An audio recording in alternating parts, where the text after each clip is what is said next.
Hi, and welcome back to the channel, guys. We are continuing the Legend of Korra. This is Book 2, Chapter 9, titled The Guide. We just had two amazing episodes in Beginnings Part 1 and 2, where we got to learn about the first avatar, how that whole thing went down with the spirits and the harmonic convergence. Vatu, and yes, his name is Vatu, not Batu. We definitely misheard that in those episodes. I don't know how or why, because while I was editing, I could clearly hear them say Vatu, but maybe it's just the speakers on our television. Something like that. Anyway, we enjoyed it so much. And now Korra, she definitely learned something as well. She got an air bison, and now she's making her way to where? Did they say that? Like, exactly where she's going? But at least she has about 2 weeks before the next harmonic convergence. So there's a clear time limit there, or a timetable.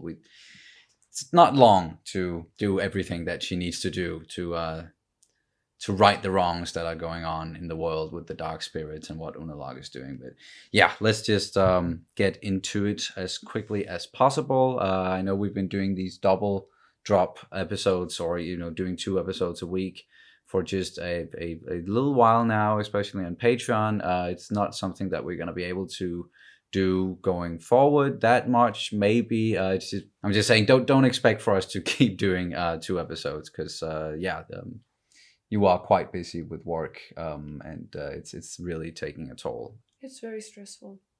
Yes. So if we seem tired or just like we're on low energy mode, it has nothing to do with what we're watching.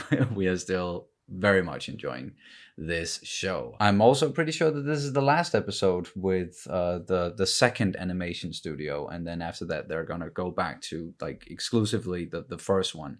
Mia Studios or something, I think it's called. Studio Mia, yeah, sorry. They also did the 2 previous episodes, Beginnings, Part 1 and 2. So yeah, don't exactly know where I was going with that, but anyway, you can of course always check out our full-length reactions where you can sync up the footage with your own copy of the episode. We also have early reactions for some of the shows that we're doing, including The Legend of Korra, where we are several episodes ahead. It's all over on Patreon, and the link is down in the description below. And let's go. What the? Gotcha! Furryfoot, come back!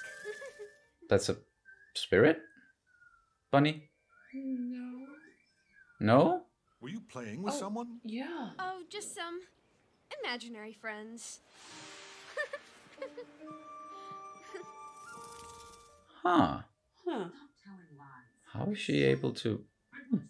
And the meditation hall used by You. ancient airbenders. Yay. Oh, Korra? Hey, Korra! that's where she went. Wait, you don't know about the Civil War? What?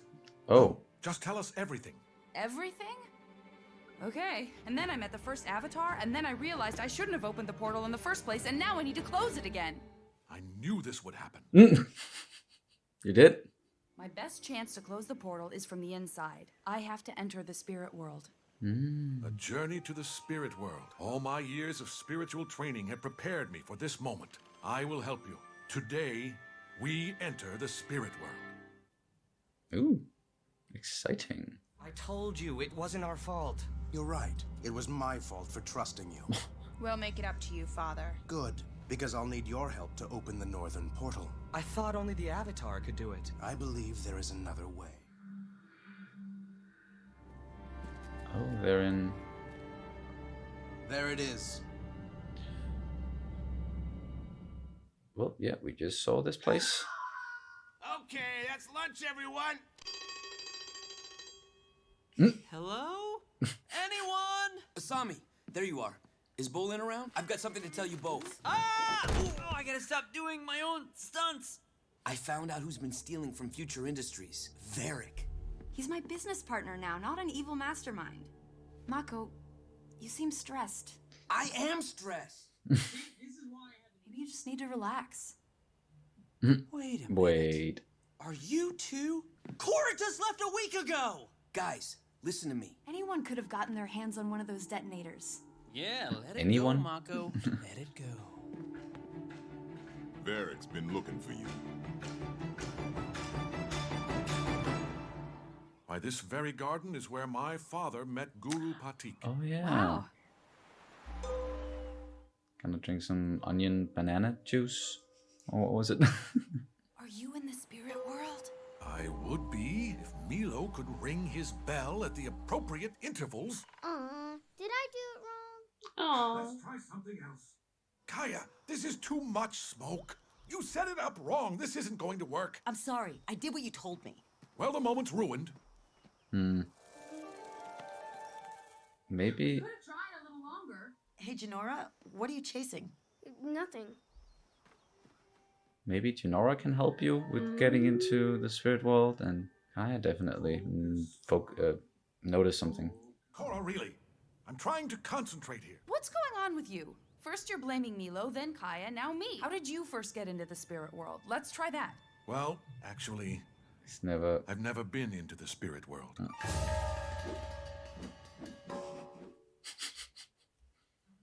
It's my greatest shortcoming as an airbender, spiritual leader, and son of Aang. Welcome to the I Disappoint Dad Club. If you've never been to the spirit world, how are you planning to get Korra into it? If Vatu escapes from the spirit world... You have to trust me. There might be another way. Janora, is there something you want to tell Korra? She is too young and untrained to have any knowledge about spiritual matters. Actually, I think I do know where Korra needs to go to get into the spirit world. Wow. Oh. We were spirit friends. Yeah. Actually, they're Dragonfly Bunny spirits. I knew it! Looks like she does know something about spiritual matters. I think this one likes me. Are they here to help? I think they want you to go down there. The spiritual energy is historically strongest near the temple. No offense, but I'm guessing the spirits have actually been to the spirit world, so I'm gonna follow them. If we need to go to the Tenzin world, we'll call you. Haha.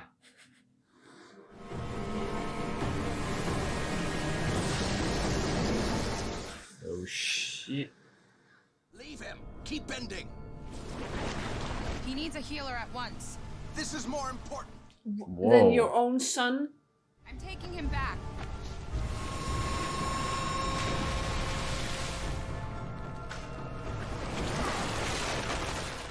He is really determined.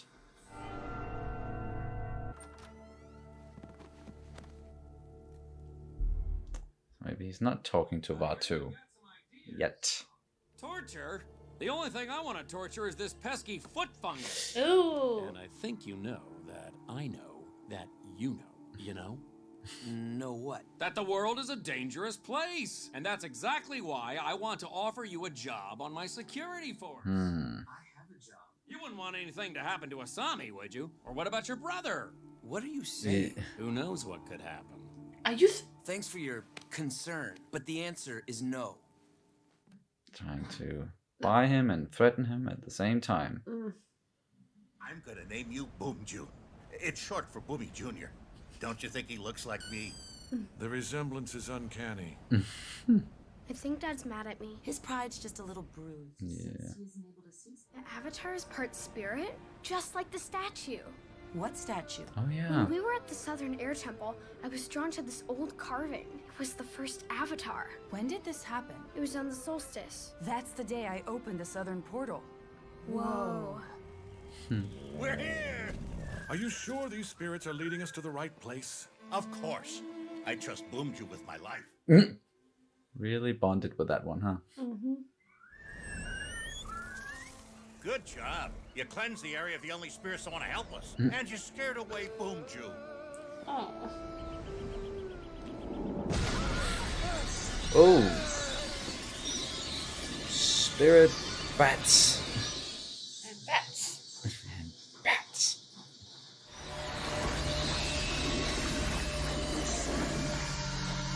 Here we go. Amazing.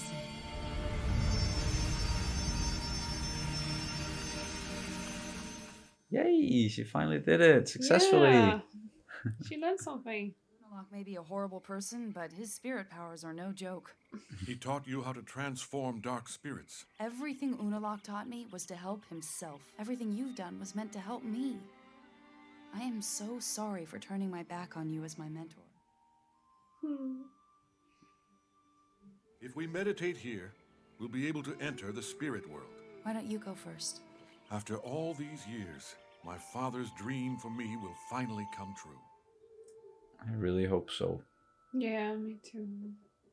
Why don't we go get some dinner? I'm a little busy. Too busy for Kwong's cuisine? Remember? We had our first date there. Maybe I do need to get my mind off things. Mako, oh, gee, okay. Hey, Mako. Hope we didn't interrupt you two lovebirds. Mako. What's going on? Well, looky what I found. Cash. And these. I don't know where those came from. You're under arrest. None of that is mine. That sting operation was just a way to lure you away from your warehouse. He was using you the whole time. Don't That's not true, Asami. buy it, I would never do Asami. anything to hurt you. This is all Varrick. He set me up. Varrick. Varrick. Come on, Asami, you're smarter than that. And Lynn, like, come on. Hate that she's going along with it. You in the spirit world yet? No, I am not. And stop bugging me. It's not your destiny. I think Jinora was meant to guide the Avatar. Jinora will not enter the spirit world. If everyone could just be quiet and let me focus. Aunt Kaya is right. I can guide Korra into the spirit world. I'll be all right. Trust your girl, man. It's okay, Daddy. I'm proud of you. Go. Close the portal. We'll be all right.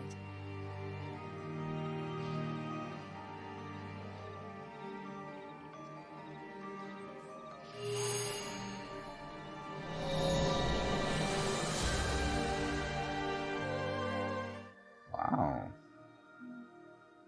The Avatar is dead, and we cannot open the northern portal. Nope, I okay. have failed you, Vaatu. He has been talking with Vaatu. The Avatar still lives. How do you know? She has just entered the spirit world. Oh, yeah. Of course. Yeah. Damn, Monologue. What are you trying to do? Vaatu must have, like, manipulated him or something. Because he's like, why would he be interested in, like, what Vaatu wants, which is just chaos and destruction, darkness, and Probably promised him power and something like that. Yeah. And power. Just power. unlimited power. So that was chapter 9, The Guide. And I think the guide here being Jinora. Not Tenzin, unfortunately. I do feel bad for him. Yeah. Is if he thought that was his destiny, and he's just been training a lot and learning everything about the spirit world, and then he's just really not able to do it at all. And that anger he was showing, it was clearly because he was disappointed in himself, and he really wanted to fulfill his destiny, but that's not his destiny. But then he raised a daughter who definitely has a strong connection to the spirits and the spirit world, a real talent for that stuff. And I like that, it makes it, they're little, like her running away and Tenzin and Kaya and Bumi going out to find her, and that their connection that we've seen in some of the previous episodes, it just makes it mean so much more in a sense. And it doesn't really just come out of nowhere, because we've just been learning about her a little bit. And I just, in general, enjoy the Airbender kids a lot. And I do like that they are more and more coming into their own. And I'm sure we're going to learn about the other two as well. But that was pretty cool, seeing all of that. And them getting to this place. And Korra finally being able to do the spirit calming, bending thing with these bats, dark spirit bats, and turned them into what looked like almost like just pure light or fireflies or something, that sort of then cleaned up the place. That was neat. But now Korra and Jinora have entered the spirit world.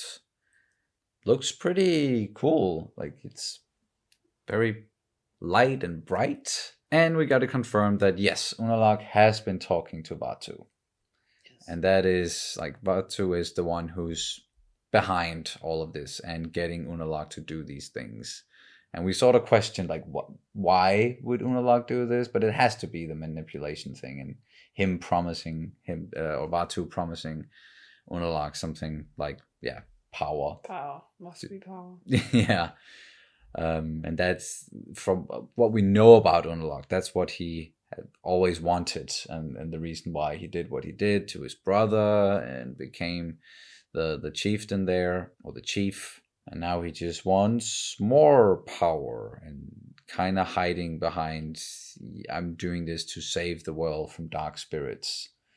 Because, like, he's conversing with, like, the dark spirit about this. And he's wrapped up in it in such a way that he doesn't even care about his own fucking children. Come on, man. Yeah, that was tough. That was tough to watch. And I hope that we're going to see those two kind of turn maybe against their father. That would be a nice little twist. I can already see it coming, or at least forming.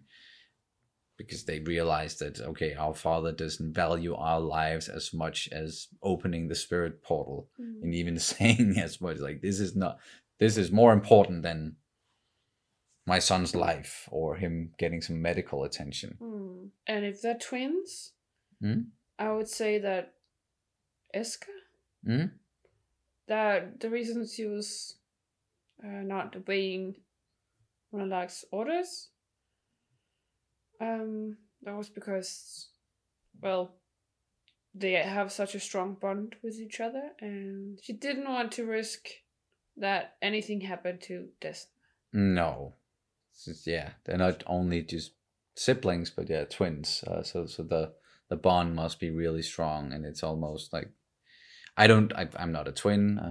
I don't even have siblings. You do have siblings, but I can imagine that the bond between twins is just something special. It's almost like an extension of oneself, like the relationship that one can have with a twin, if that makes sense. But with this one and the previous 2 episodes and just a lot of what we've gotten in this season so far, is like we're really getting into the spiritual side of things. And that's what we were excited about when we saw that was the subtitle of this book, or the title of this book, I should rather say, book 2, Spirits.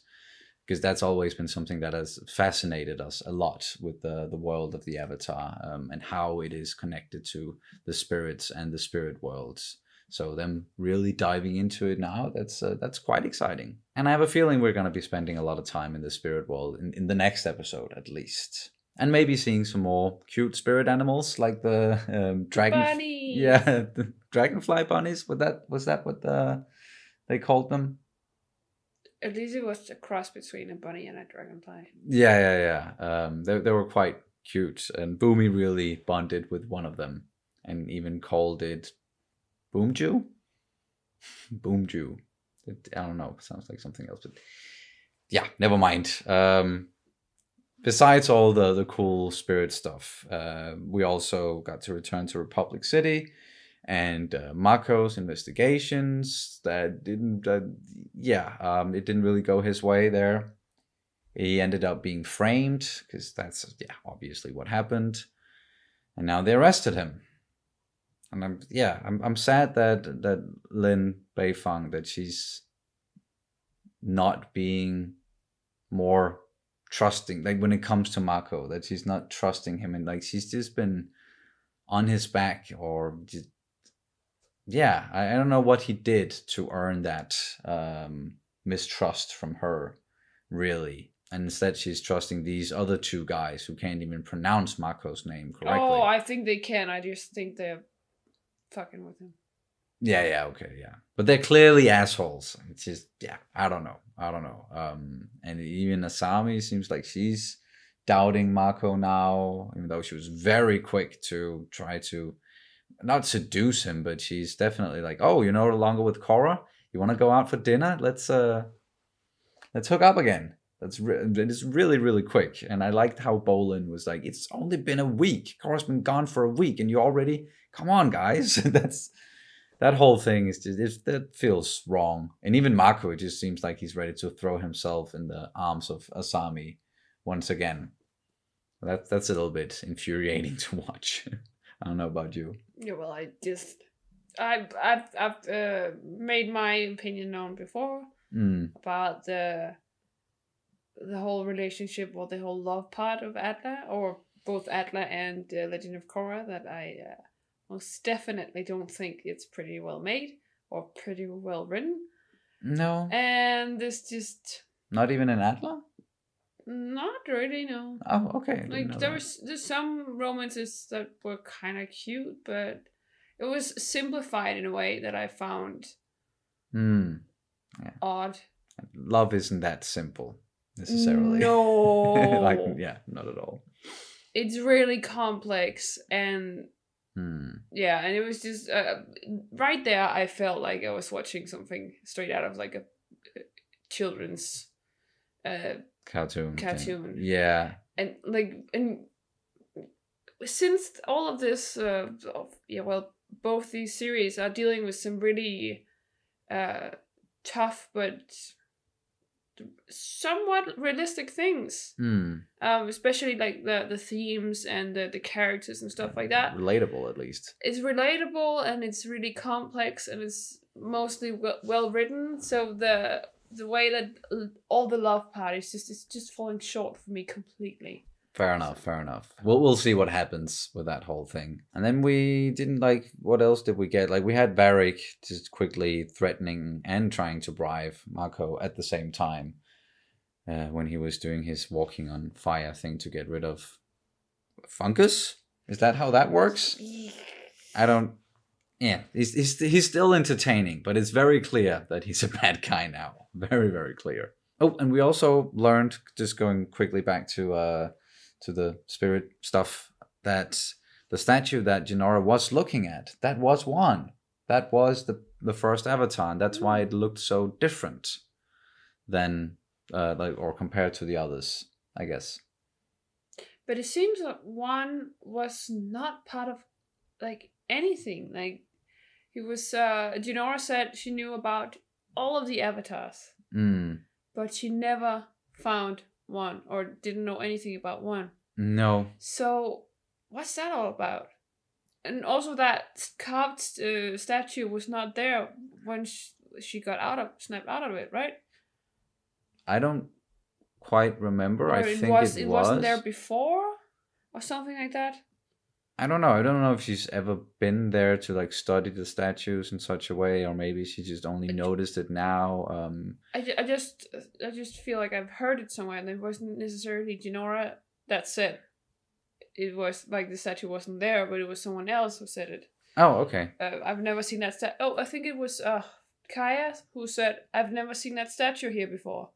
Oh, huh. And maybe it only showed up because Korra opened the southern spirit portal. I don't know. I was just thinking about it. That was a bit weird. But that is like they mentioned that's when Jinora saw it or noticed it or interacted with it, was exactly at the same point when Korra opened the spirit portal. So maybe that's why. And I can see, like, yeah, one from the time when he grew up and everybody was living on these lion turtle, or living in the lion turtle cities, it wasn't the same kind of world, and the spirits were there. So the world changed a lot in his lifetime. So when he then disappeared, yeah, that was before it was like divided into nations in the exact same way that, like, that's how we've known the world for a long while, you know, and with the Water Tribe and Fire Nation, Air Nomads, Earth Kingdom. I don't know if it was exactly like that when he died, but it's, you know, at least a lot of infighting was going on between the humans, and that's when he was like, I failed you, Rava, I failed the world, like I couldn't bring peace, and then the whole cycle started with the avatars and being the first one. And yeah, maybe they're gonna get more into that, but it is still so damn interesting. But all right, before we wrap up, and we didn't do this last week, I'm so sorry. That's my fault. I totally forgot to do it, but we have some questions or comments from our patrons, just like we did, well, yeah, not last week, but the week before, with some of the episodes there. where we asked our patrons to put in questions and comments about the episodes that we are watching. So I'm just going to look at it now, and I see for this particular one there are 3 comments. So let's get into it. The first one is from Burrito. Why do you think Unalaq is so obsessed with helping Vaatu, and what does he need it for? We already kind of talked about that. Yeah, and I definitely think it's just power. Yeah. Power, and more power. Power, and more power. Unlimited power. Or maybe he promised him something that he possibly needs or couldn't get in any other way.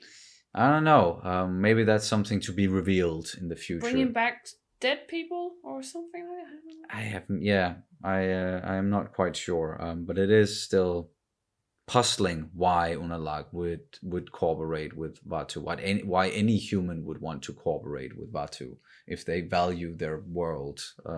But have we seen Desna and Eska's mom? We haven't. So maybe it has something to do with that. Like maybe it's something very personal, like he lost his wife and Vaatu promised him that he could get her back. That could be it. Perhaps. All right, then we have one from Lorenzo Baxter. How do you feel about this plot where Tenzin is not nearly as spiritual as he maybe hoped to be, or Aang wanted him to be, and now he has to accept himself as his own man? Yeah, as I said, I feel kind of bad for him. Obviously, that it's not.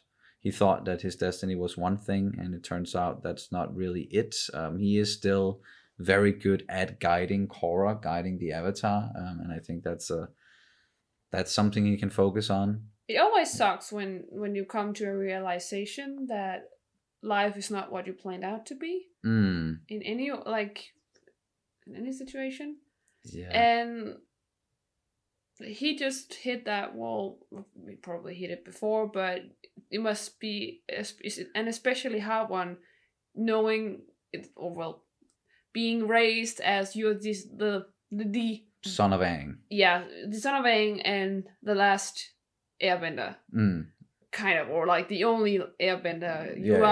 You are supposed to bring on. Yeah, sorry, my brain is not functioning and I can't do English today. He can't. He's supposed to be to carry on the legacy of being an airbender. Yes, and he has to. Yeah. And he put that on his shoulders, like solely on his own shoulders, because he's like he was the only son or the only child of Aang who was an airbender, and it's a big part of their culture. Yes, being spiritual, and it's just the notion of devoting a lot of time to something and training your entire life to do this one thing, and then you can't do that, and you find out that okay, maybe that wasn't for me then. That can be very real. I'm sure for many people, if they've just been devoting their life to one thing and they want to become something in particular, and they find out that nope, that I can't do that. I'm not nearly as good as other people, or someone who has a natural affinity for it, like Jinora, will do it easily, even though she hasn't been training and focusing on it as much as her father. So that's obviously sad, but I'm sure he's gonna bounce back, because he's he's, as he said, well, he was sad it wasn't him, but he's very proud of his daughter. And I like that he already finds a way to focus on that and not just his own shortcomings, because I was afraid that he was just gonna get really mad at himself and lash out or something more than he already did. So yeah, we'll see what happens. Welcome to Tenzin. the club of dad's disappointment, or whatever that was. Oh yeah. Welcome to the disappointing dad club. Disappointing. Sorry, but yeah, okay. We have one last here from Brian. When Mako told Asami, "I would never do anything to hurt you," I was like, "Bullshit! Do you not remember what you did in season 1?" Yeah. Yeah, that hurt her, but that's part of the whole love thing, and that is difficult. And if you love someone, and when you're with someone else, like I found that to be semi-realistic in the first season, or real, that yes, that definitely happens. I'm sure that if you're with someone but you know that you're into someone else, and then how do you navigate that whole situation? He didn't necessarily do a very good job of it most of the time, but it seemed like they reached some sort of mutual understanding, but now it's just repeating, sort of. I don't know. You may be better to. No, it's not that the what happens in the series is not real. Like it's not something that has not, like, it's unrealistic. It's not like that. Like, no, as if it wouldn't ever happen. That's definitely not what I mean. It's just that they're treated so superficially, or so superfluously. That's hard to say.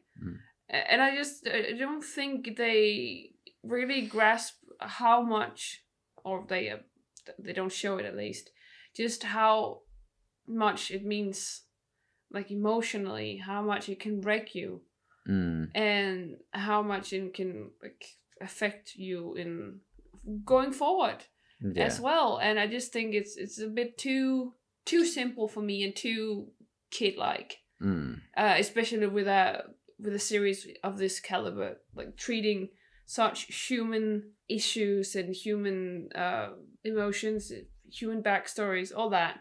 The way they have been treating it has been so well made, and then the love part just kind of falls short for me. Okay, yeah. And that's just my personal opinion. But all right, that's going to do it for this reaction and review of The Legend of Korra, Book 2, Chapter 9, The Guide. Thank you guys so much for watching, and we'll see you very soon. Bye. Bye.